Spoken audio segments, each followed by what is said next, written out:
Alors, le thème de la vidéo d'aujourd'hui est comment garder votre Vapodil au top. La première des choses à faire, et ça on vous l'a déjà dit dans d'autres vidéos, c'est de mettre du liquide vaisselle sur vos joints toriques. Ça c'est très important, vous allez permettre à vos accessoires d'être mis en place et d'être retirés de manière beaucoup plus simple et aisée.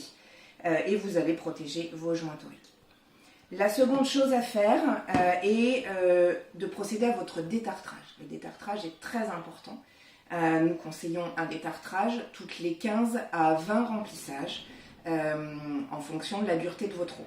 Alors comment est-ce qu'on fait le détartrage? C'est simple, vous prenez un pichet doseur classique, vous mettez dedans 10 centilitres de vinaigre blanc, vous rajoutez 40 centilitres d'eau et ce mélange, vous allez le mettre dans votre cuve du Vapodil.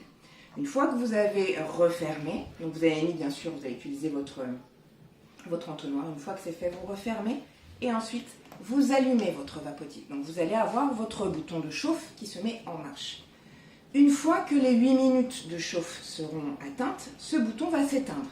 Et bien là, vous allez éteindre votre Vapodil également et laisser reposer le mélange dans la cuve entre 6 heures et 12 heures ou toute la nuit.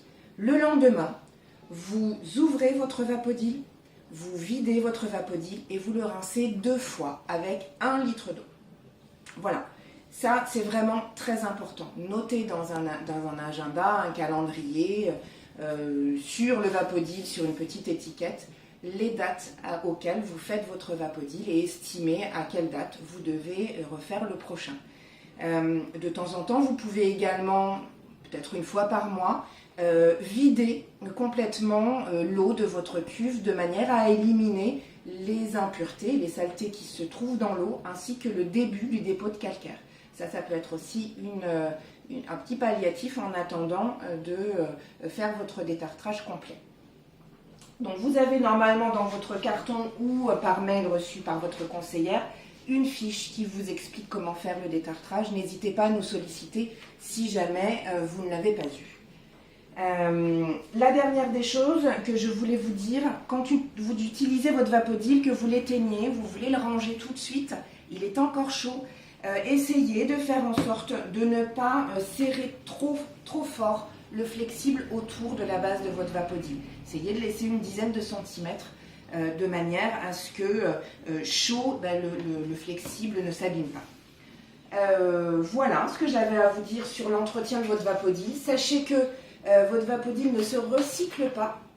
Par contre, il est réparable à l'infini. Donc, il n'y a aucun souci, les pièces se changent. Et vous pouvez, si vous tenez compte de nos conseils, garder votre Vapodil de nombreuses années et faire beaucoup de travaux de ménage facilement avec votre Vapodil. Alors, longue vie au Vapodil, gardez votre Vapodil au top et puis je vous dis à très bientôt pour une nouvelle vidéo. Au revoir.